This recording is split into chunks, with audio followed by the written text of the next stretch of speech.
Five,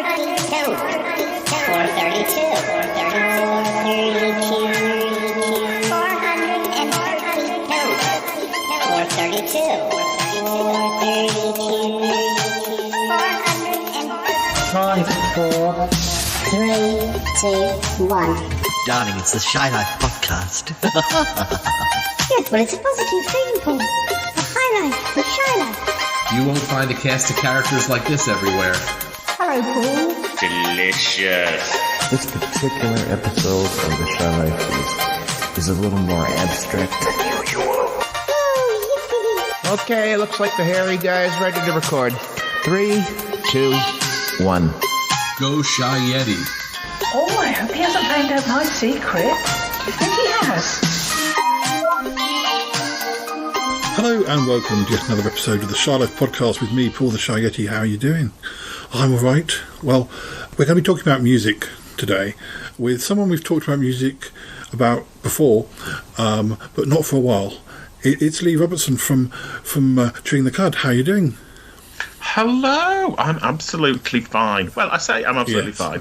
I've just had a stress nap and woken up in a panic, but I'm fine. It's fine. I did that the other night when I was supposed to. Luckily, I had about an hour to get prepared. But it's so tiredness just creeps up on you, doesn't it?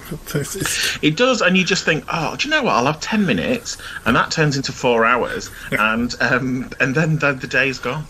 Yeah.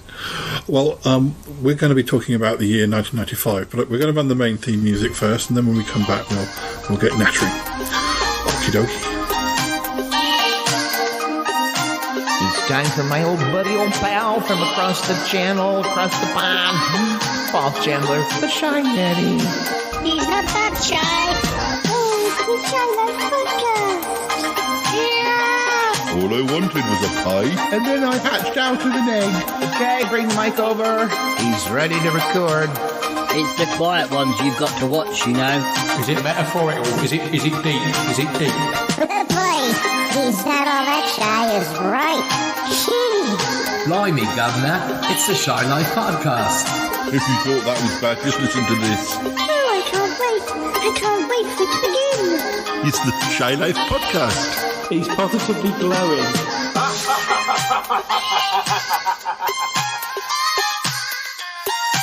Okay, we're back. So, 1995, Lee. What were you doing in 1995? Not the whole. You don't have to do it. You don't get your diary out. You don't have to. January the 1st. January the 5th, 1995. What was I doing? I haven't a clue. It only seems like 10 years ago. If that. I think I must have been working. I'd finished college. I was working. I was existing. I don't know what else I was doing in 95. I've reached that time in my life where I can't recall things unless somebody specifically gives me evidence and goes, "You were here, Lee, doing this," and I'll go, "Oh, I was, yes." So it was. I'm kind of lucky because of making so many films and stuff in the 90s. So, but that means that all of my memories are fictional because I didn't really, because I was always doing stories around. I might do stuff with friends, but we would be doing sort of slightly weird versions of our own lives. But I know I do remember a bit about 95 because it was my last couple of terms at university in Birmingham, and then I had this weird period from about July till November where I was unemployed and looking for work, and it was sort of at a time when if you weren't working but you had a degree in a certain subject, they just kind of let you alone to apply for things. So I was at my parents and I was applying for lots of things and I was getting some interviews and but it was the summer, so it was a really nice time to sort of not be working, and I was sort of making my films and going out and going for long walks and applying for stuff, and it was a sort of a weird time. I also went on holiday twice because my parents took me. It's one of those times where I thought, okay, well, if they're offering to take me away, I may as well go with them. So it was a weird situation really, because it wasn't a sort of stressful unemployment. Did we have a nice summer in '95? I don't even remember. I think we Was it? I think we certainly did, because I used to sign on in Salisbury, and then I used to have this walk back across the fields, which would take me sort of over the afternoon. But and I'd only have done it if it was nice. But you could sort of grab a sandwich and I could sign on, and then I had to just sort of potted back, and it was really sort of nice. But I'm sure it wasn't nice every day. But No, I think looking at 1995, the only two things that stand out for me that I vaguely remember is that Julie Goodyear left Coronation Street after 30 years, and the Queen Mother had a hip replacement.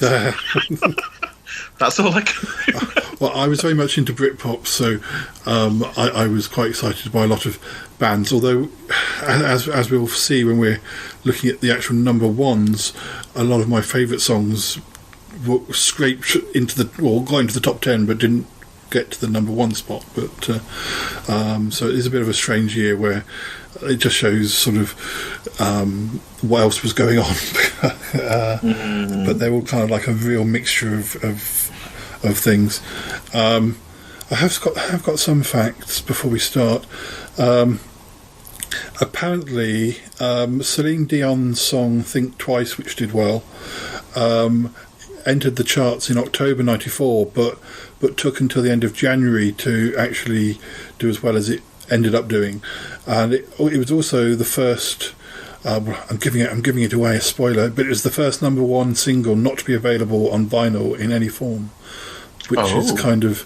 I suppose it's kind of weird to think that vinyl was even still in the running as an option in '95. But although that said, I'm spending lots of money on vinyl now, but it's only because it's pretty colours. Glow in the dark vinyl, Yes, and yeah. glitter encrusted vinyl. Yeah, I've got about 5 different copies of Kylie's latest album, and 2 of them are on coloured vinyl. But I missed out on there is one that shines in the dark, and I missed out on that one. But but yeah, I think we shall start with we'll start with the number one hits, and then we'll look at some of the other songs that were also big in the year, and then we'll nip over to America to see how their songs compared. I imagine they probably would have had a mixture of quite different things. Some of the ones that they had, but we'll see. So the first number one of 1995 is, I think it's one that held over for, I think it was the Christmas number one the previous year, and it was "Stay Another Day" by East 17, and that was. I'm not very good with Christmassy songs, but I do think I quite liked that one because it was super catchy. Yeah, it was Christmassy, but not really too Christmassy. Yes, yeah, I think they've been around. They've been around for a couple of years, I think. I think they had their first big hits in sort of '93, and I can't remember how many years they lasted after '95, but I'm not sure. I think did they last a little bit longer than Take That, or not as long? Oh yes, because I think Take That lasted until '96 the first time round, because I remember being in a job, and I remember there being those sort of helplines for Take That fans. Yes, there were. I remember the secretaries I don't know, I can't remember how much they really were upset, or whether we were just taking the mickey that they would be upset. So our next number one is for 3 weeks, "Cotton Eye Joe" by Rednecks, which was I guess a novelty song. Can we describe it as that? I love it. I still love it now. It's crap, but it's really catchy. It was it like country, Eurobeat, novelty, bizarreness, all of that. Yeah. Oh, I loved it. Yeah, and I'm sure it was one of those songs that was a hit everywhere in the world. Yeah. You know, when you get one of those songs that everybody buys, no matter, and even in America, I think it was a hit. But I loved it. Yeah. Oh yeah. Did it inspire you to start dressing up as a cowboy? Or you're probably already doing that before, were you? I was already dressed as a hillbilly. Yeah.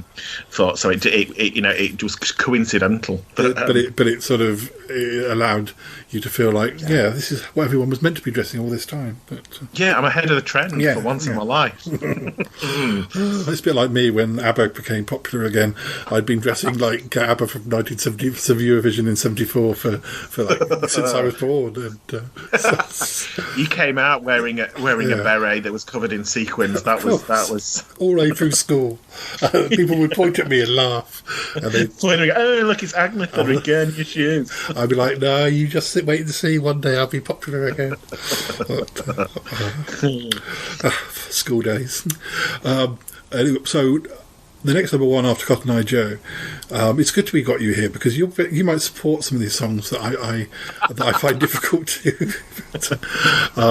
But our next number one is the one that we mentioned at the very start, "Think Twice" by Celine Dion, which took a very long time to reach that slot, but when it did, it stayed for 7 weeks. So, wow, we wouldn't have that nowadays, would we? We wouldn't have a song taking a long, like months and months and months to go out to the chart. They kind of go in and go out straight away, don't they? This was a big ballad, wasn't it? Yes. Yeah. I was reading before we started that 1995 is known for having sort of quite a number of number ones that stayed for quite a few weeks, but it's the last year in the 90s where that was the case, and then after that we had more number ones per year for the rest of the 90s, so things didn't hang around as much, so it might be the beginning of that sort of thing. But there are there are quite a few that look like they're around for 4 or 5 weeks, and then those are the ones that's just the average amount, and then there are a few that like 7 or more. But, although having just said that, the next number one was only number one for 1 week. It was "Love Can Build a Bridge" by Cher, Chrissie Hynde, Nina Cherry, and Eric Clapton. A strange bunch, really. Is it a charity song? A charity song? Yeah, I think I so. feel. Yeah, so. I'm not quite sure what. Let's have a look. I vaguely remember it, but not as a I could sing you it, but I won't. But it must be one of the last things that Nina Cherry did that was very high sort of chart position. I think it was a song by the American country duo the Judds originally, and it was released in December 1990 as the second album from one of their albums. It was a top 5 country hit in mid 1991 in the States. I don't think we would necessarily troubled the UK charts before, but I'm trying to see what it was done for, because I'm sure it was done for a charity. I'm sure it was done for a charity, but I don't know what charity it was, and obviously wasn't if it was only there for a week and then it left. I do vaguely remember it. I do vaguely remember Cher singing the song, but I don't know what capacity Nina Cherry had in it. Did she do a rap in it? I don't know. I'm not sure. Here we go. Single. No. It was 1995's comic relief single. Nothing. Okay. Which is kind of, that's weird that it's comic relief. I would have said Children in Need, because it's not a funny song. Usually comic relief songs are kind of, like like Bananarama and La La Lili Nunu or something like that. Yeah. Or Shane Ritchie doing "I'm Your Man." Do you remember that one? Victoria Wood doing that song, and there was. I remember there was Hale and Pace did the Stonk, and on the other side it was Victoria Wood, and her song was kind of parodying lots of different sort of popular types of like I think there was a bit which is very Kylie and a bit that's very Pet Shop Boys. And, yeah. Perhaps they decided that it was enough with the funnies. This is serious. Let's do a serious song. Yeah. It's a strange one. That's why I thought it was for some other charity. I was thinking, was there some disaster at that time or something? Yeah, or like a homeless charity or something like that. Odd. Yeah. Our next number one is also only for 1 week, and it's by the Out Here Brothers. Or is it the Out There Brothers? I think it's must be Out Here Brothers, the way it's spelled. It's Don't Stop, Wiggle Wiggle. I hate it. Yeah. Me too. I can kind of remember it. I hate it. I hated both of their songs. They were those shouty blokes, and it was like, "Don't stop, wiggle, wiggle." It was like a nursery rhyme on speed. Yeah. No. It sold 90,000 copies, whereas Love Can Build a Bridge had sold 150,000 copies. So no. Yeah, to you. Yeah. Moving on from them as quickly as we can. Our next number one is Back for Good by Take That for 5 weeks, in pretty much all of April, basically. And I was like never a super Take That fan, but there was one or two of their songs that I did buy, and that's one of the 2 singles I think I did buy. Where did you stand on Take That? I went to next. No, I was a big Take That. I was I don't know, whatever that you called a Take That fan, a that-er or a taker. I don't know. No, I did. I went to the tours. So I liked this. It was kind of. It was supposed to. That was the one. Was it the last one that Robbie was in before he left? Yeah, I think you're right. Yeah. Yeah, and it was the moody video with the rain and the fur coats that were getting wet, and yeah. It's I think I'm more of a. I said this before. I'm more of a second wave of Take That fan. I think I've got more. Actually got 1 or 2 of their albums from the later period, but and I think this was the only one that was a really a hit in the US. I think they didn't really have any success in America apart from this one. I know a few people who are fans of Robbie Williams who live in the States, but I guess that must have just been, his songs must have got across there somehow, but I think it's a bit of a niche sort of. They tend to be Anglophile type Americans who know about Robbie. I think. But, well, our next number one was only a number one for just for 1 week, but it's Some Might Say by Oasis.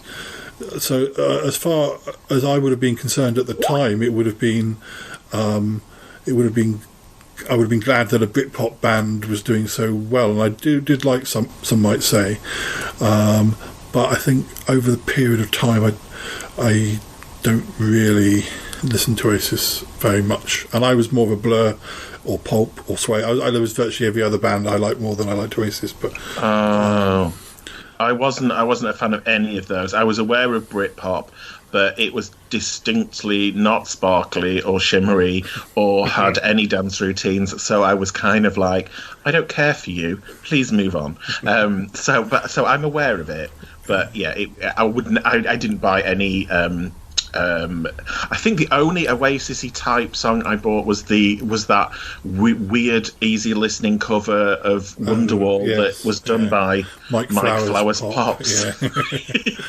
Yeah. I think that either got 1 point higher, or it was exactly the same point as the original, which says there's some message in there somewhere. But having said that, there aren't that many songs that were only around for 1 week. We've got another one that was only there for 1 week, and it was "Dreamer" by Living Joy. Is that the one that goes, "I'm a dreamer"? Yeah, and she's wailing diva. I called that kind of. I love that. That is a classic dance, handbag house. It's in like a really fast chorus that with loads of words that you could never really. It's like here I lie all alone, am I dreaming? Yeah, went faster and faster and faster. Yeah. I remember it, but so I think because I was on the Brit-Pop side, I wasn't buying those sorts of songs, but I do remember that. That's what I think is kind of interesting about 95 is that so if you look at the number ones, you wouldn't necessarily think that there was this other sort of subgenre going on at the same time. But yeah, it was two halves, wasn't it? It was, Britpop had kind of like was becoming really popular, and pop kind of had disappeared, but there was still this Euro pop stuff that was everywhere. You were either one or the other, weren't you? Yeah. You were either in hot pants or you were in a cagoule, or wearing a cagoule, but secretly with hot pants. Yeah, underneath when you got home. I was a bit like that later in the 90s because I had been listening to a lot of Britpop when proper like poppy pop came back. I was having to sort of, I was sneaking to get my Britney Spears singles at the same time as buying whatever Britpop type stuff was still around. So I was definitely that cagoule wearing hiding the hot pants later in the 90s, but not at this stage. But, not at that stage, leading a dual life. Yes. Oh dear. Our next number one is one of the big number ones, but I don't know if you'll be able to support this one. 7 Weeks, Unchained Melody, White Cliffs of Dover by Robson and Jerome. Please don't tell me. No. It needs removing from musical history. Thank you. We agree. Yeah. We definitely agree on this. That's good. Yeah. I don't understand why they were popular. I don't understand why they happened. I just didn't understand. I believe I read somewhere that why it even happened was something to do with they sung it on their TV show Soldier Soldier. Yes. Yeah, but, and then Satan himself, Simon Cowell, latched onto it and was like, I can make money out of this. And didn't they have like a good few albums that were all cover versions? And it was like mums loved them, grannies loved them, and they were like massively successful. And then just when we thought it was all over, they got to re-release Will Young and people like that. Was it Will Young and Gareth Gates, or Gareth Gates? One of them lot. Did they do it? They did it as well. Lots of people keep doing it. It's like, please stop. But, yeah, no, not for me. No. And our next number one is going to depress both of us as well. For 4 weeks in July, we have your old friends, the Out Here Brothers, with Boom Boom Boom. God, I hate it, and I still hate. I just hate boom, boom, boom. Let me say what. It was just like, just like chanty, yobby, imagine football-y type. Yeah, you can sort of imagine some awful sort of 18 to 30s holiday with sort of vibe. If I remember, there were two American guys that wore oversized basketball clothes, and jumped around a lot. Dear, unfortunately, not off a cliff, but there we go. Although, hopefully, that is the last we'll hear from them for forever. But our next number one for 3 weeks is "Never Forget" by Take That, which it's not. Ironically, it's not the most memorable for me. I think I could just about remember it. But it should have been. That should have been their last song, and as they ended. But I preferred there was an album version and then a single version, and I preferred the album version to the single version, with the kind of choiry kids singing, and it was kind of like all about. I think it was the idea behind it was, we've had all this success, but now it's gone, but it'll be somebody else next, which is quite sort of apt to talk about pop music. And it's the one that they always do on tour and have a choir behind them, and you do the hand thing. No, but yeah. Oh, I think I do remember it now. Now, the next number one for 2 weeks it's one of those songs where I was into the band, but this wouldn't have been the song that I would have wanted to have been their first number one. They did have 2 others later on, but it's Country House by Blur, which probably their most sort of chirpy, cheap type song. Oh yeah, I didn't like it. It was like a cartoon song, wasn't it? It was. And to be honest, because it was that was the sort of height of the Blur versus Oasis thing, and I didn't like because it was Roll With It, which was a very basic by numbers Oasis song as well. So really, was it? Well, didn't they release them at the same time? Yes, and it was right, going to be number one. That's right. The weekend that And so Country House won, but then I guess I wanted them to do well because I like Blur, but I didn't like that song or Roll With It. And it was one of those ones where they won the singles battle, but when it came to the album, I think the Oasis's album did better. Than Blur. I wonder what they think about it. I wonder if they hate it. I think they probably was very do. Yeah, I think they probably novelty, do. Wasn't it? Mockney lives in a very and the video was just running around, very Benny Hill. Literally. And it was supposed to be ironic, but it I didn't know. No. Our next number one for 2 weeks is "You Are Not Alone" by Michael Jackson. I wouldn't like that was the sort of ballady one. So it was dreadful. It was a really dreary. You are not alone, and I think the video was him with a shirt off, which was never good. No. And with Melissa Marie Presley, because I think he'd married her at the time, and they were kind of like stroking each other. It was nightmares. We're both going to need trauma counselling at the end of this. Yeah, I've got post-traumatic stress disorder just thinking about it. I told you it was bad this year at times. Now, the next number one is, I don't know if there was a thing about booms that year. We've already had Boom Boom Boom, but we've got Boombastic by Shaggy. That was just for 1 week. I mean, I don't like it, but I don't dislike it as much as some of the other ones we've covered. No, I didn't buy it, but I would never have. It had a novelty about it, didn't it? Yeah. It was double and bust. Oh yeah, don't do it, Lee. I wasn't. I wasn't a massive Shaggy fan, but I don't find it offensive. No, there's work in its place. It is. I don't find it as offensive as the other one that he did about. Was it me? Is it me or whatever? Or was it me? Yeah, it wasn't me. Yeah, that one. Yeah. That is really offensive. Yeah. But Boombastic, is so. Now the next number one for 4 weeks, I'm in two minds about. I guess it's not horrible in comparison to some of the others, but I generally don't love the group. It's Simply Red with Fairground. I think it was okay. I'm just slightly averse to Simply Red.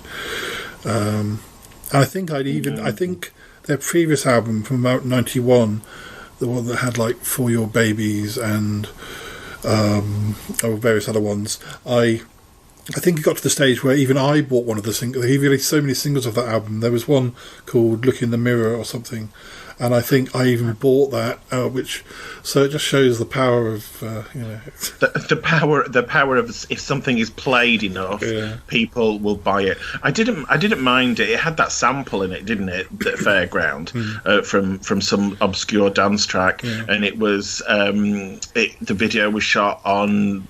The big one in Blackpool, and I don't mind it. Was it from the same album? Was it from Stars? Was it from that album? No, it was from the next one. I presume it's the next one called Life. Right, okay. I didn't mind it. I'm not a massive. He went through a phase where nobody liked him, didn't he? Mick Hucknall with his ginger dreadlocks, and it's fine. I wouldn't. If it came on the radio now, I wouldn't turn it off, but I don't think I bought it. I think it was just, it was there. Yeah, I think also, considering that we were in our early 20s at the time, perhaps it felt a little bit. I mean, perhaps I felt a little bit middle-aged when I was 20-something. Although that's weird because I listened to lots. At that time, I listened to lots of middle-aged music, but I think it was okay if I was listening to middle-aged music from 20 years before, like 60s or 70s. Yeah, but you don't want contemporary music to be middle-aged. No, I just remember him having a ruby in one of his teeth, and that used to annoy me. Yeah. But then I also like the story that Martine McCutcheon, who the actress out of EastEnders, told the story of how she'd vomited on his dreadlocks in the back of a taxi, and that's why he had to cut them off. And it's genuinely a true story. She got drunk and threw up in his dreadlocks, and he had to cut them off. I knew there was something I liked about that lady. So our next number one, we've got 3 left. So we're into late October, early November. It's Gangster's Paradise by Coolio, featuring LV. I don't think I was aware of the LV, but... no, I didn't know. Yeah. It was from a film, that, wasn't it? It was from... Dangerous Minds, apparently. Yes, with Michelle Pfeiffer. Apparently it samples the chorus and instrumentation of Stevie Wonder's 1976 song Pastime Paradise. I think I knew that there was a sample in there, but I don't think I know enough about Stevie Wonder to have picked that up. But yeah, I don't hate it, but I don't. I think, ironically, a local radio station, that's the only rap song that they ever play. Of all the rap genre that has been, that's the only one they ever play. And I still now, if it comes on, I kind of can go along with the rap. Like, I'm 22 now. Will I live to see 23? I don't know. That kind of. Yeah. I think I like the chorus better than the wasn't it? Was LV the one that sang the chorus? Oh right, yeah, because Coolio, rapped. Yeah. Our next number one is another that's going to depress us. For 4 weeks, I Believe, Up on the Roof by Robson and Jerome. But looking at it, they didn't sell as much of that single as they did the previous one, but it's no compensation really. We still had to put up with it. No, it was still there. We still had them on every single television programme. No. And the last number one in the UK in 1995 was Earth Song by Michael Jackson, which probably one I don't mind of that sort of era of Michael Jackson, but I don't know that I bought it. But I think I bought it because there were some remixes that I wanted. I didn't particularly like. I always had a problem with Michael Jackson doing these, massively wealthy person doing these songs about, you must save the world, you must save the planet, you must save the children. I'm in my mansion. But I think this wasn't the one that he performed at the Brits, and Jarvis Cocker came on and waggled his bum. Yeah, that's right. And kind of the country went into outrage. Although I thought it was amazing that he had and Jarvis was like, it was so ridiculous. The whole setup of him, it was like he'd come down as a messiah to save the earth with all these children. He said, I just could not sit in my seat and just go, that's great. I had to do something. So for that, I applaud it, but I'm not. It's not. It's a bit whiny. It goes a bit, like a cat singing. Although that might have been more interesting if a cat was singing. We'll go over to the States, but I want to look at some albums first. So, going to look at. Well, we'll look at other singles that do well first. I can tell you. This is the best-selling singles of 1995. I won't read them. I'll just pick some of the ones, but I want to mention some of the hateful ones, how well they actually did. So, like Unchained Melody is the number one best-selling single of 1995. Gangster's Paradise was number 2. I Believe, Robson Jerome, was number 3. So they have 2 of the top 3. It's just... It's hateful, isn't it? Middle of the road, wasn't it? It was very, very bland. Yeah. Back for Good was number 4. Think Twice was number 5. Earth Song number 6. Fairground 7. You're Not Alone 8. Missing. This is one we haven't even come across yet, considering how well it did. Missing by Everything But the Girl. That only got to number 3, but it was a massive song. Yeah, because was it Todd Terry or somebody who'd remixed it, and it was a completely different sound. Yeah, and it was there kind of like they had a bit of a resurgence, didn't they, in popularity for a little while. Yeah. Wonderwall was the 10th biggest selling single, which was another one. I remember my brother and I. My brother's 8.5 years younger than me, but we did kind of bond because he was probably the lower end of getting into sort of that music, and I was sort of the higher end. But we both sort of agreed, but neither of us liked Wonderwall particularly. We thought it was just too popular, I think, probably. And what else we have? Yeah, Boom Boom Boom, number 11th biggest selling single. Trying to think of let's have a look at. Here we go. So Wonderwall outsold Country House, even though Country House got to number 1, and Wonderwall got to about number 2. So it just shows that chart positions are kind of sometimes don't mean that you've sold more. Some of the other songs that we haven't mentioned so much. I remember not liking. How did you stand on? How did you stand on Boyzone? Father and Son was quite a big hit that year. Hated it. Yeah, me too. Hated it. I hated Boyzone in general. They just were like there was nothing unique about Boyzone. I didn't mind a couple of their songs, the original ones, but in general, no. Another depressing song from this year. Do you remember there was a cover version of Living Next Door to Alice by Smokey and Roy Chubby Brown? It got to number 3, and it was awful. Yeah, I mean, I think that was a song that Smokey had in the 70s, I presume. I don't even know why that was re-released. It wasn't a charity record. It was just but it was rude, wasn't it? That's why, because it was Living Next Door to Who the F is Alice, and everyone, and in pubs they chant. Yeah, it was. Chubby Brown is a very niche comedian. I remember. The 19th biggest selling single was Hold Me, Thrill Me, Kiss Me, Kill Me by U2, which came from the Batman Forever soundtrack. I remember that being quite sort of glammy and I think in some ways there's quite a lot of 90s U2 that I prefer to 80s because they seem to be having more fun. They often came across as being quite serious in the 80s.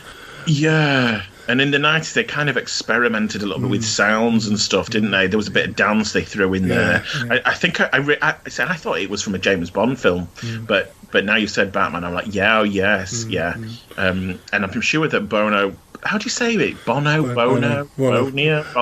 I think he dressed as the Joker for a while in the videos and performances and stuff. I think. That got to number 2. I just realised I got my Oasis singles confused because I see, of course, Country House. It was Country House versus Roll With It. Roll With It did do well, got to number 2, but it wasn't. Country House wasn't competing against Wonderwall, although it was. Although they're both ones I'm not that keen on. So, although they both got sort of number 2. So what else have we got here? Do you know who you haven't mentioned? And it was a classic, and it is still a classic. Scatman John, Skibadoo-Badoo-Badoo. Oh, I can see that. I can see that coming up. That was 30th biggest selling single. Got to number 3, and that was really big. So it just shows. Yeah, but it was like gigglesome because people didn't, in scat has 2 different meanings. We also got I'll Be There For You, the theme tune from Friends. Got to number 3 by the Rembrandts. That is 95. That must be. Is that like the first year that it was over showing over in the UK? It must have been. Yeah, when it was first out. We've got Here Comes the Hot Stepper by Ini Kamosi, number 4. I remember that. I remember that one. And Bjork, It's Oh So Quiet. Shh. You thought that for me was complete. Forevermore is now the Dawn French skit, because that's all I can think of when I hear it. Yeah.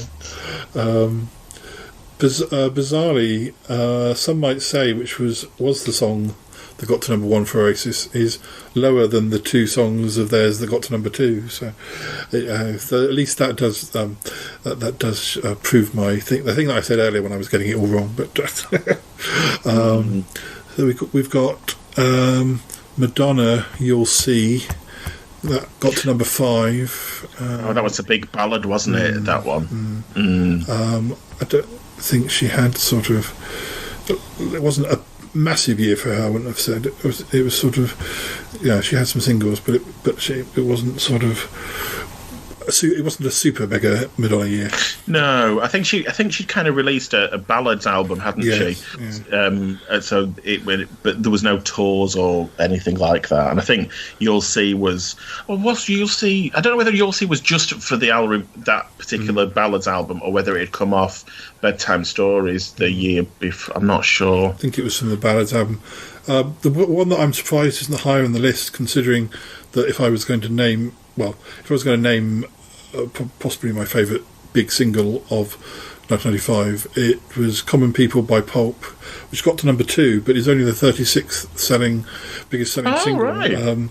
It's sort of, it's one that's kind of known, connected to 95, and it's sort of their biggest hit. I bought that because I wanted the Motivate remix.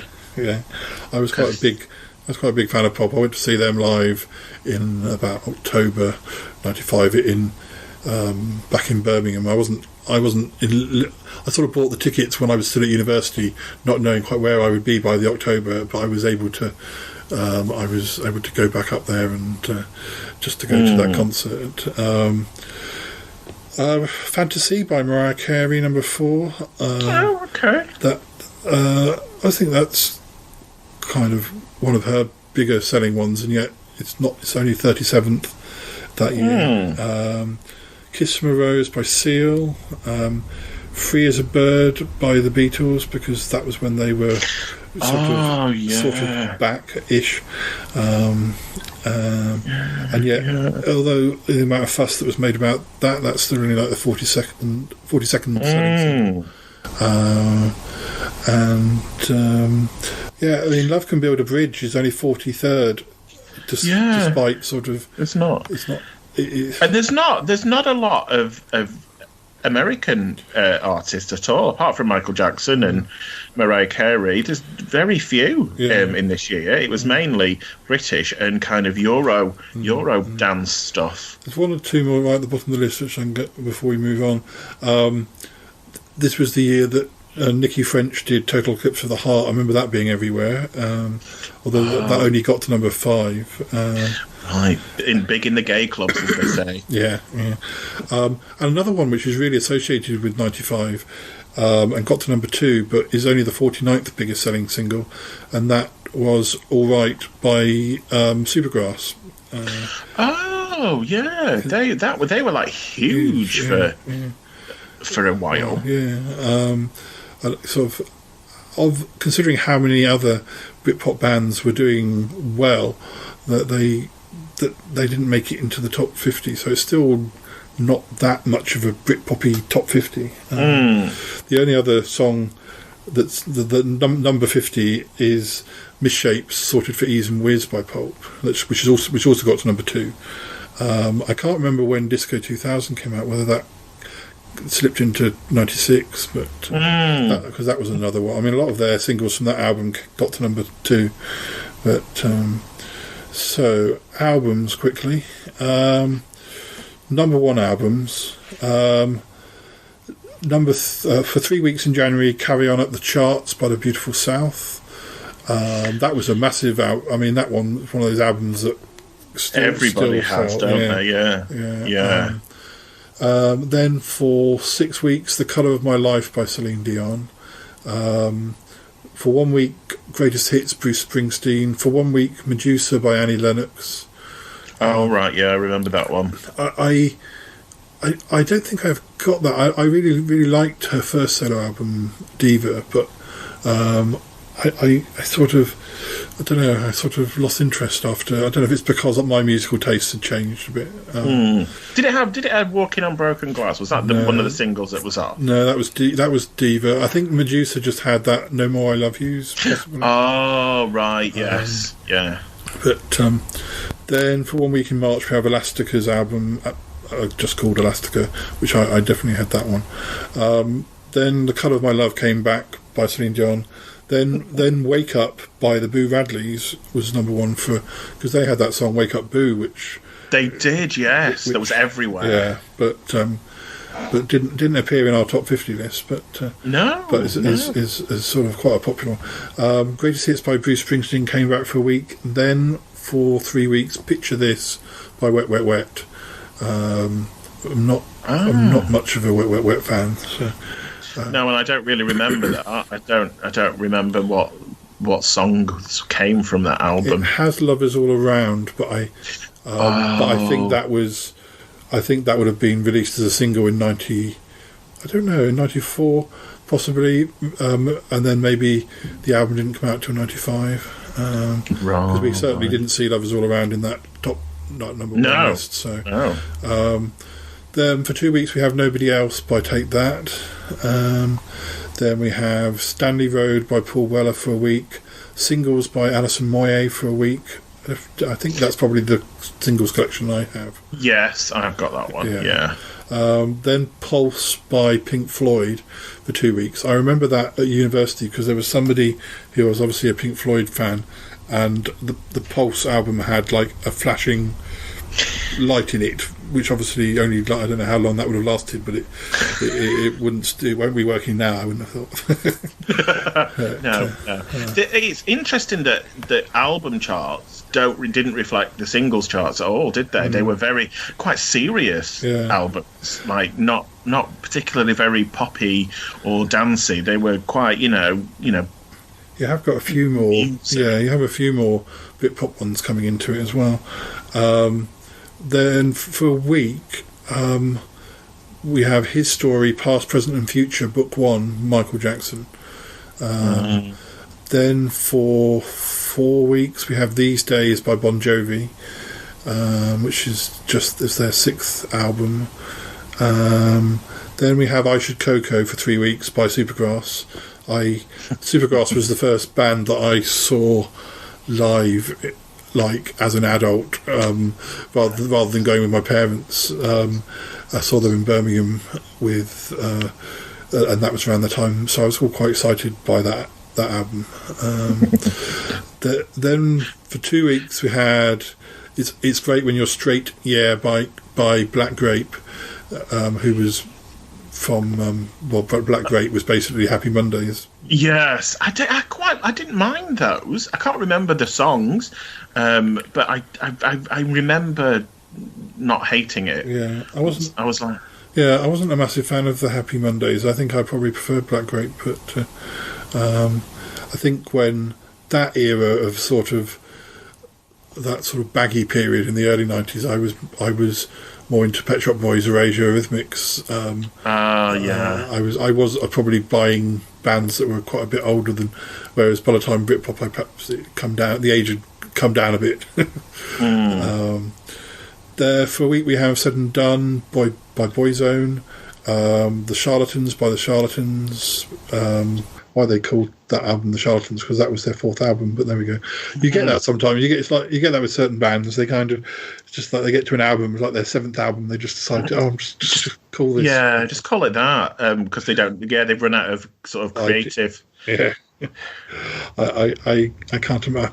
I'm always really sort of, when I do titles for things, I'm always like, I need to do something that no one else has used before, and I go on the internet and make sure that no one's used, or I invent a title that's so weird and wacky that nobody can possibly have thought of it.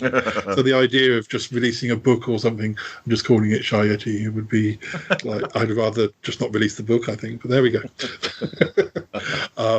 For a week we have Zeitgeist by the Levelers. I feel like I may have bought one of their singles ever, but I don't. I never really followed the Levelers in any great. Then for 2 weeks we have The Great Escape by Blur, which came out in September, which is when I was still looking for a job, and I found a job, and heaven knows I'm miserable now. No, I remember when that album came out, but it must have been a very sunny day, because even though it was September, I really remember sort of buying it from the shop and sitting in the park with my lunch, and it being, I would have said that it was August rather than sort of late September, but it must have just been a lovely day that day. That's weird how that's stuck in my head after all this time. But and would it have been on CD that you bought it, or would it have been on cassette? Yeah, probably would have been CD. I think my brother, when my brother and I both moved out, when we went back, he had quite a few tapes of albums that I had CDs of, but I don't know whether he would have had a CD player at that stage, whereas I did. So we all tended to have portable CD players, didn't we? Like, and then carry around a huge wallet full of CDs in your bags. My CD player wasn't very good with batteries. It would just kind of drain really quickly. So I think I used, because I was talking to somebody about when you used to make compilation tapes and things like that. Yeah. But I think I was making those well into the early. I feel like I never did compilation CDs. I kind of kept using a Walkman until when I got my iPod, and then I jumped from tape. I kept on with tapes well into the 90s, and then I did get one of the early iPods, so I don't think I did that sort of. I think to do a CD compilation, you'd have had to have had a computer, whereas I didn't have a. Yes. I didn't really have a computer that was that technological at that point. So No. I just remember that you had to literally, if you weren't sat still, your portable CD player wasn't good because it just jumped constantly. Yeah. It was like we did an episode of the show like last year where we sort of took the mickey of that by one of the characters. He had a record player and was using it like a Walkman strapped on his back, and it's just the image of somebody having a Walkman made out of an old record player was kind of too delightful. In a shopping trolley, being pushed around. It was just too funny not to do something with it, but. So, just finishing the albums, we've got Daydream by Mariah Carey for a week, What's the Story, Morning Glory for a week by Oasis, Life for 3 weeks by Simply Red, Different Class by Pulp for a week, Made in Heaven by Queen. That must be one of those ones that was made up of stuff that they'd recorded before he died. Then we had, what a great way to finish the year, for the last 7 weeks, we have Robson and Jerome, because they couldn't think of a name for their flipping album. It just sort of sums it up. And they weren't allowed to put SHIT on the front of of this thing because it was too offensive. They ruined the end of that year. I won't read this list, but we do have a list of compilations. So we're just to sort of give a reference point, we're talking about Now 29, Now 30, Now 31, Now 32 coming out sort of in 95. So, but there were also sort of Dance Zone compilation and Top of the Pops compilations. Best punk. Because I think a lot of the kind of like Euro dance singles, they never had albums, so you would get like a compilation album of like all the top 30 that had been released in the last 6 months.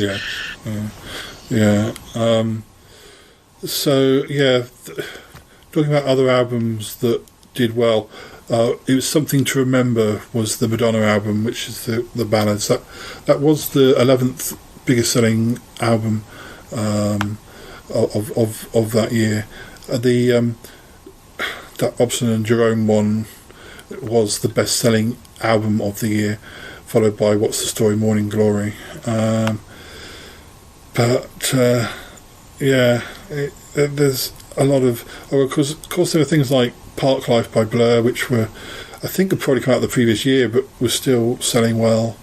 And the first Oasis album probably was selling quite well off the back of the new one. But there's also stuff I'm reminded about, like Crocodile Shoes by Jimmy Nail got to number 3. Oh my God! From the television program. Yeah, that he did. I think that's right. Yeah, and number 50, Don't Bore Us, Get to the Chorus, Roxette's Greatest Hits. Oh, that is brilliant. Yeah. I love that was their motto as well, because yes. Yeah, that I remember buying that and playing that to death because it was brilliant. Yeah, I've had a bit of a resurgence in the last year of going back because I was very keen on them in sort of those first few years of the 90s, and then I kind of lost track of what they'd done, and then sort of after Maria died, I sort of went back and found there were actually loads of other songs that they did that are really good and catchy. Anyway, right, I think that's enough of... there is lots of other things. People like the Lightning Seeds were about, Portishead, Eternal, TLC. They all had albums that did pretty well. Enya, the Cranberries, Janet Jackson. They were all about in '95. I think I was in it. I think I had the Eternal, the TLC one, and I had the Lightning Seeds because they were kind of indie but poppy. Yeah. Which is M People was still, their album was in the top 20 biggest selling albums of the year. Bizarre Fruit. So moving over to America, we'll look and see what number ones they had, and I think there are some differences whether these singles came out earlier or later than they had done in the UK. Would explain why they weren't in our UK list. But first one, I was never a fan, but I don't even really recognise this song. For 3 weeks, On Bended Knee by Boys to Men. I know not a Scooby-Doo. No. I think the only Boys to Men songs I know are that is it End of the Road and Motown Philly. That's the only 2 songs I ever vaguely remember about Boys to Men. I think that's one more than I know, and I really, really loathe End of the Road because it's soppy, and I don't mind. I don't know what it is. I don't mind girls singing soppy songs, but men singing soppy songs is my most hated genre of music. But, it's a wedding song, isn't it? It's the song that gets played as the first dance at a lot of weddings, and that's when you go and find something to eat when that's happening. On Bended Knee did get to number 20 in the UK, so it did okay-ish, I suppose. But now the next number one was number 1 for 4 weeks. It was Creep by TLC. Now, I don't know. Oh, love it. Yeah, I don't know whether that didn't get to number 1 in the UK, or whether it got to number 1 at a different stage. It got to number 6. I'm kind of surprised. I would have almost have said it had done like top 3, but. Yeah, I think for TLC in this country, I think they only that was a hit. But I think Waterfalls was I don't know whether it went number 1 in the UK, but I don't think there was any other number 1s from Crazy Sexy Cool, which was their album. Creep is a good song. Yeah. Now their next number 1 was I was just saying that it wasn't a big year for her, but. Well, in America it was. So for 1, 2, 3, 4, 5, 6, 7 weeks, Take a Bow by Madonna. But I think that did come out. That did come from Bedtime Stories. So I think that Love compilation must have come out later in '95. Right. But Take a Bow did well in the UK. Let's see how high it got. Perhaps that got. Oh, actually, it says it got to number 16, but. I always think of that as being one of her big hits. Yeah, I remember the video. She was like a matador, was she? Yeah, and it was kind of she was kind of channeling a bit of Eva Peron as well. I think it was kind of pre Evita. But yeah, I do remember. Yeah, I think she had a matador was her love interest in that's right. I thought in the video. I must be projecting. I thought she was a matador. You wanted her to be a matador. Oh dear. Don't talk ball. For 7 weeks, the next number 1 is This Is How We Do It by Montel Jordan. I can imagine. I can remember that song. Yeah. Yeah. This is how we do it. But, yeah, it was kind of like the New Jack Swing. That there was a lot of. They came perhaps later on in the year. That was quite popular over here in the UK. I do remember it. See how well it did do. No, got to number 11, but I'm surprised. I would have thought it was higher than that.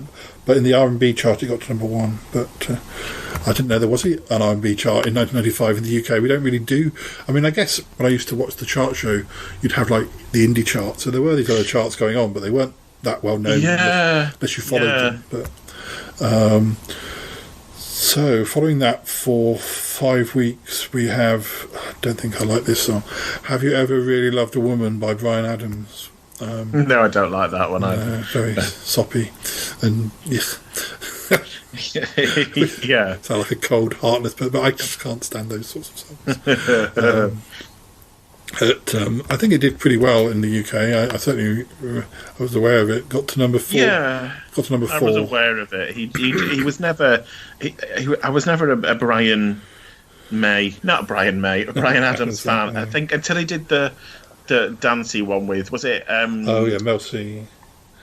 But then he teamed up with, was it Tintin Out or someone like that? He did.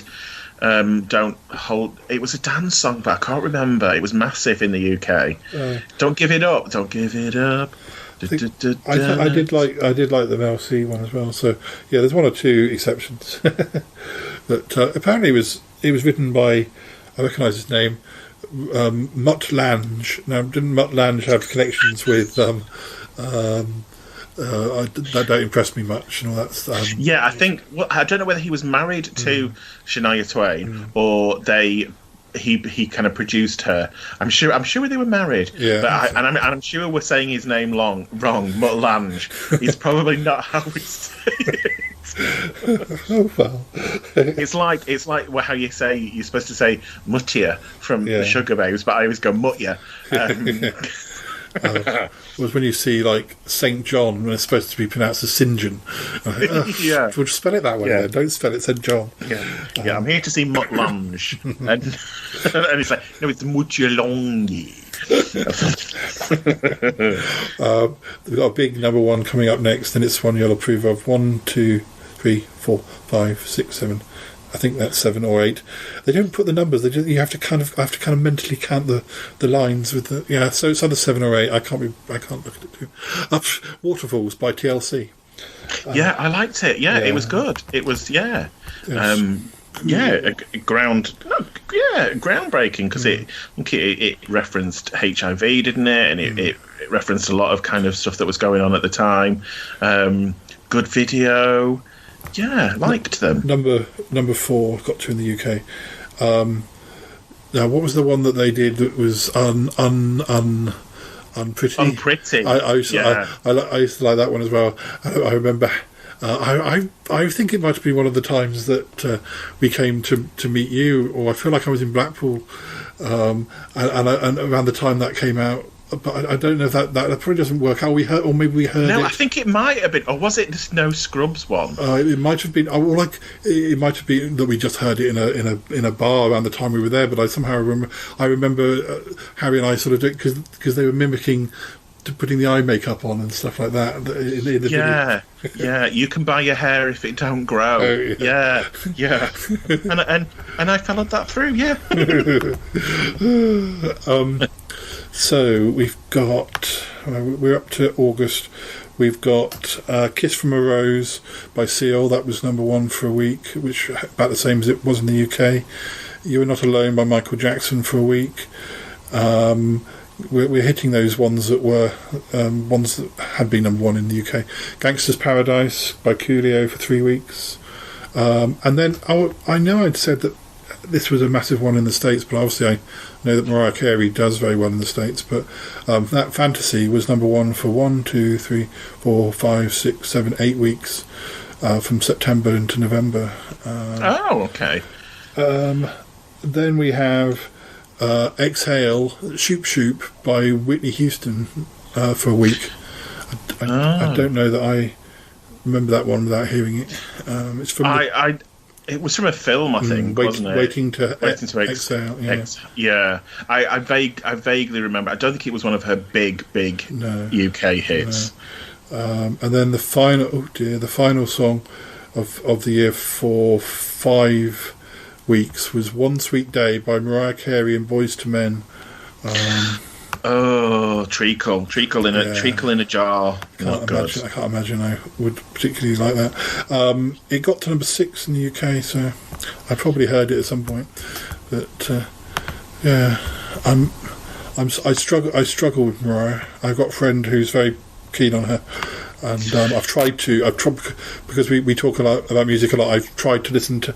I've sort of said to him, as somebody who doesn't really like Mariah Carey, what's a song that could possibly make me like her more? And I've listened to the ones that he suggested, and they weren't necessarily the really famous ones. And one or two of them I didn't mind, but I'm not a ballad Mariah fan. I'm not an R&B hip hoppy Mariah fan. I kind of like the 80s stuff that she kind of did, and perhaps stuff like Fantasy and Dream Lover and Emotions, that kind of stuff. When she kind of starts squealing, she's lost me. Don't like the squealing. I don't like the squealing. Now, very, very quickly, big albums in the States. The Hits by Garth Brooks for 5 weeks. Balance by Van Halen. By Van Halen. The Hits by Garth Brooks again. 2 by Boyz II Men. Greatest Hits Bruce Springsteen. Me Against the World by Tupac. I won't bother saying how many weeks all these did, because The Lion King, Throwing Copper by Live. I don't think I know what that is. No idea who that is. Friday soundtrack. Cracked Rear View by Hootie and the Blowfish. A name I've heard, but I don't know much about Hootie and the Blowfish. I don't know. I think they're like big in America. Yeah. Big in America. Yeah. Pulse by Pink Floyd. History by Michael Jackson. Pocahontas soundtrack. Dreaming of You by Selena. Bones, Thugs and Harmony. Bones, Thugs and Harmony. Can't say Easy that. for you to say. That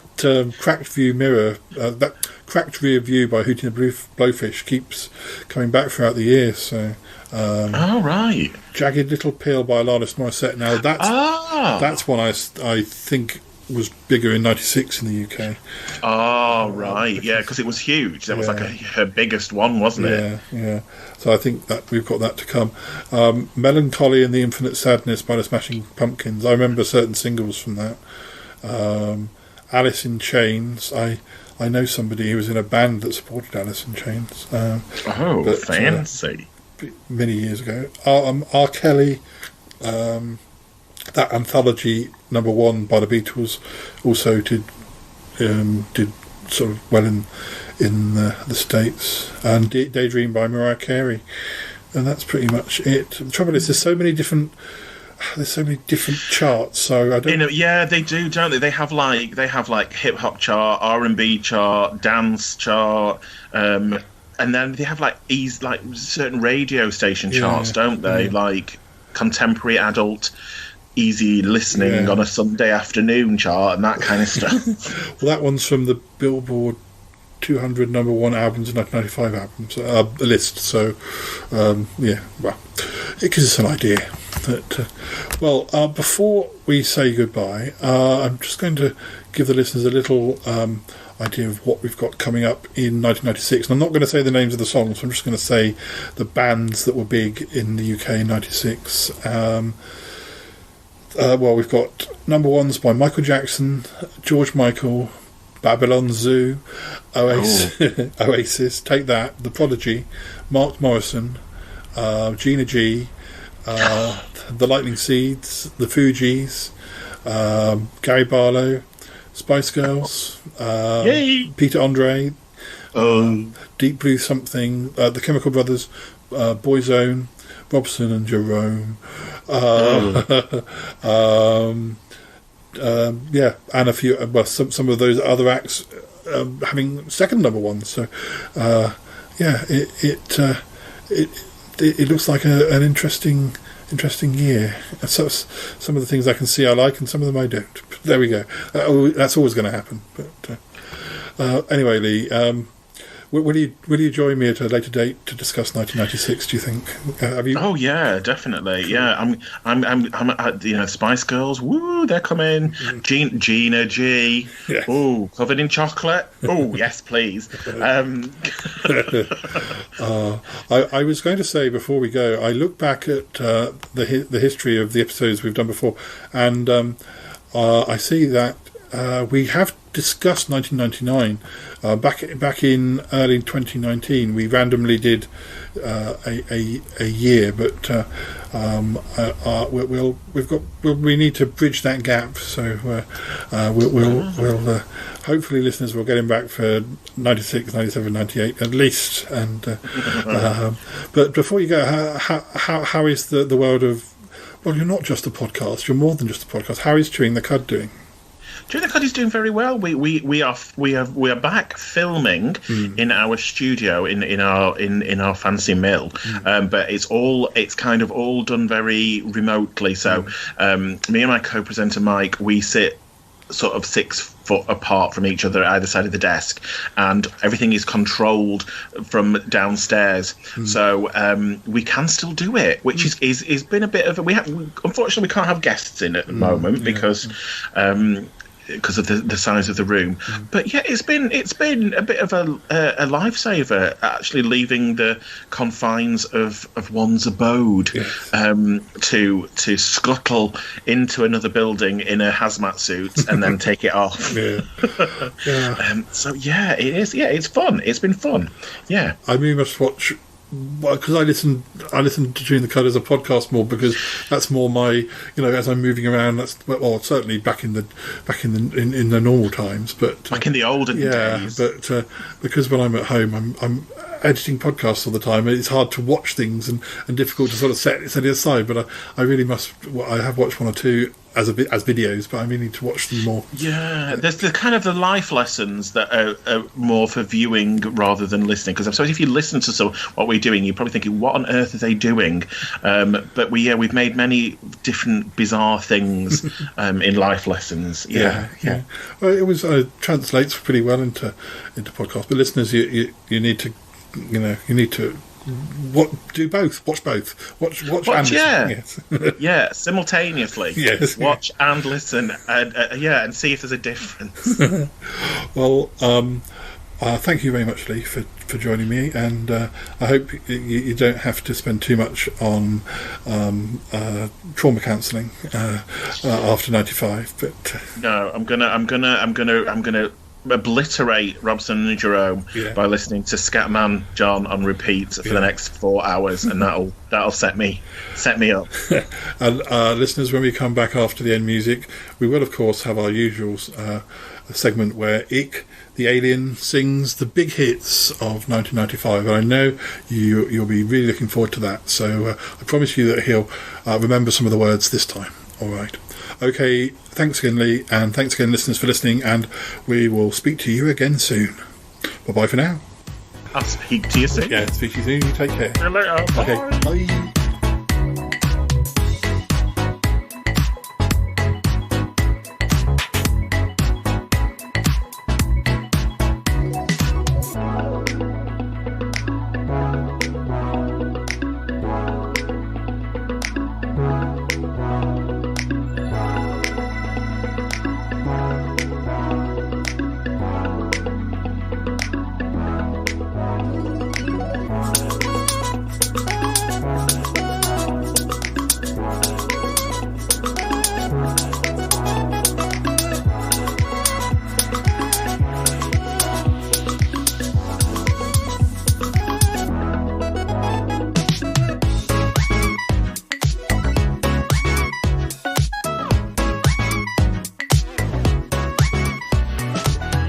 So, Cromitty, did you enjoy the episode?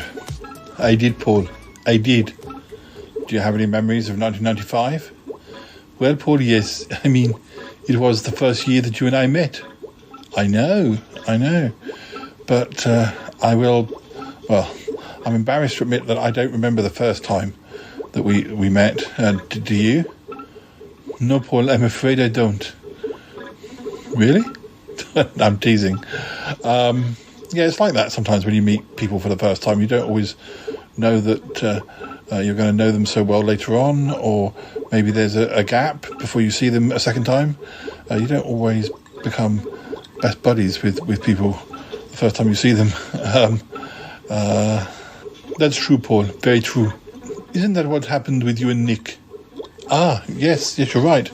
The first time I met Nick was at a writer's circle meeting. So we were in the same room. I can't remember whether we spoke to one another as we left. I think possibly not. I was possibly being picked up by my mum after the writer's circle meeting. I can't remember. And then it was a matter of months. And Nick remembers all this much clearer than I do. Yeah, we met through mutual friends at a Doctor Who convention, and yeah, I mean, these things happen gradually.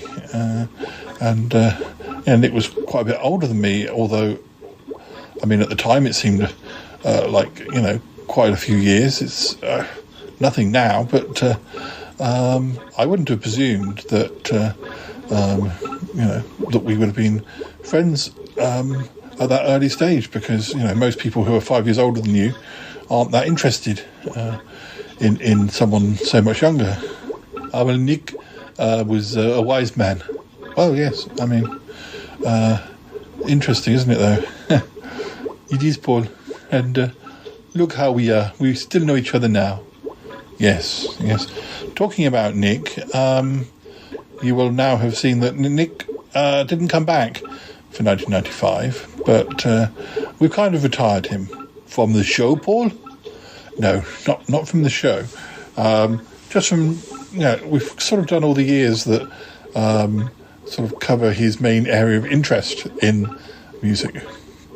From the sort of mid-70s to the, early 90s. And Lee has talked to us about music before, and I thought that he would be a good fit for talking about 90s into noughties music. I'm not sure, whether we'll go all the way through the noughties.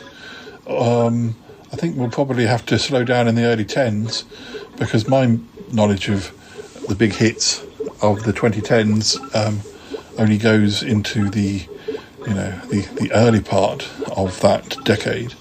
And even though I know a bit of music from 2020, it's still only about 3 or 4 albums. So yes, there will reach a point where I run out of knowledge myself. But anyway, Lee will be with us, and hopefully he'll be back again soon. Don't forget to listen to the show that he's on, Chewing the Cud, which, you can watch it as well, either. Yes, it's a good show, and I kind of started listening because I was surprised and pleased to hear that he was doing a podcast or being on a show, because, he's always a fun person to talk with or meet up with, and it's good. It's good that he's on a show regularly, and it's good to have him back on this show. It is, Paul. Yes. Are you going to be asking anybody else about 1995? No. I don't think Martin will have many memories. He would have been quite young. And yet, Uncle John, I dread to think what he was up to in 1995. I'm sure we'll find out at some point, but we don't need to learn today. We have X songs to listen to now. Oh yes, he could be singing the big hits of 1995. He will, yes. I am so excited. Yes, I'm excited too. I can hear the theme music playing, so get ready, listeners. It will be back any minute to sing you some of the big hits. All right.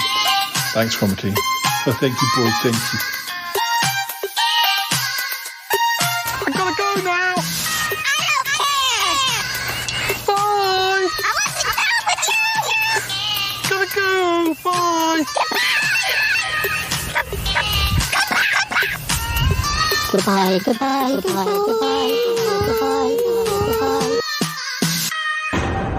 This show is part of the Pride 48 network. Find more shows over at pride48.com. Oh dear, what's going on now? Oh, it's the Shy Life Podcast. Let's go. I have a voice. I have a voice. You have a voice. You have a voice. We have a voice. We have a voice. Unique voices in podcasting. UnivazPods.net. Hello, listeners. I'm going to sing you some of the big hits of 1995. This is one of them. Stay now, baby, if you've got to go away. I can think, I can sense the pain. Won't you stay another day? Stay now, if you've Cotton Eye Joe, Joe. Yes, I can't sing that one. Think twice. Think twice. No, I can't sing that. I can't sing that one either. Love can build a bridge. Love can build a bridge. Love can build a bridge. Don't stop, wiggle, wiggle. Don't stop, wiggle, wiggle. I want you back for good. Want you back. I want you back. I want you back for good. Whatever it is, and you see it, and I want you back for good, back for good, back for good, and I want you back for good. Some might say, some might say, some might say, I'm a dreamer.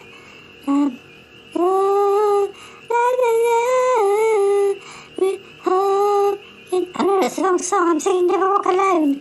That's not in the charts. I can't sing Unchained Melody. Boom, boom, boom. Everybody say whale, whale. Everybody say whale. Yes. Boom, boom, boom. What else?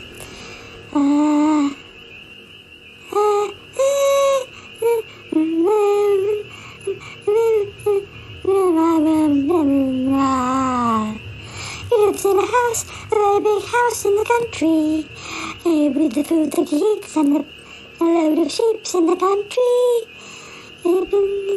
His herbal baths in the country. In the country. Ooh, in the country, boo, boo, boo. In the country, boo, boo. Anyway, you are not alone. Are you on your phone? I don't know. Mr. Boombastic. Yes, you're very fantastic. Out there, don't live in most our lives, living in a gangster's paradise. Out there in most our lives, living in a gangster's paradise. Whoa, whoa, whoa, whoa, whoa, whoa, whoa. Whoa, whoa, whoa, whoa, whoa, whoa, whoa. Yes. I think that's it. I've run out of them, Paul. I've run out. Well, probably for the best. What do you mean? Well, you know, can't you sing, like, something that wasn't number one? Oh, for goodness sake. You know, you've got to finish off. Oh, golly. I'm missing you like the desert meets the rain. Oh, I miss you like the desert meets the rain. And I miss you like the desert meets the rain. Yes. It's oh so quiet. Doodle-oo, doodle-oo. Shh. Shh. Doodle-oo. Yeah, maybe you should shush now. No, I've thought of one more. All right. He came from Greece, he had a thirst for knowledge. He did a degree and he's in Martin's College. Then where I do-do-do-do-do-do-do-do-do-do. Do-do-do-do-do-do-do-do-do.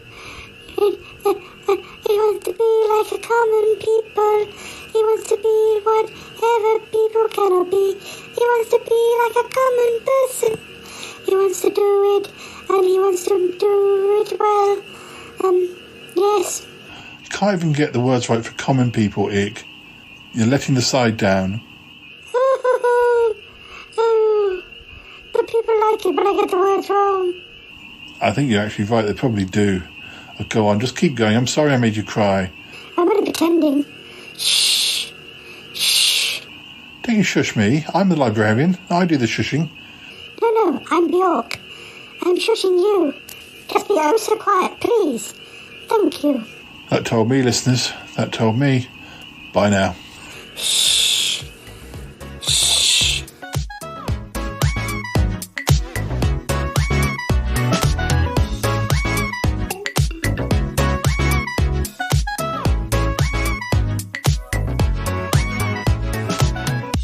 Hello.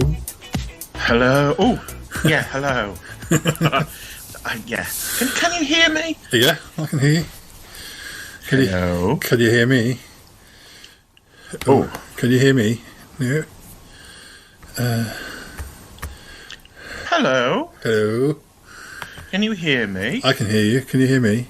I can hear you. It cut out from me for a second. It said there was a problem with the doodah connection. But then it's done it again. Yeah, you sound quite clear this end. Are you back again? I'm here again. It keeps cutting out. It keeps right. Let me see if. Right, I've restarted my Wi-Fi. So let's see if that makes any difference. Yeah, it kept disappearing. Yeah, I've had troubles on and off. But you've had troubles. I've had troubles, yes. The troubles I've had. I was supposed to be going to the vet yesterday, not me personally, but I'm supposed to be. It's cheaper than the doctors, so I just go down there instead. They have nicer biscuits. I'm imagining that your parents sat there in bouffant wigs and pale pink lipstick discussing the 60s. Are you back again? I'm here again. Are you back again? I'm here again. Are you back again? I'm here again. Are you back again? I'm here again.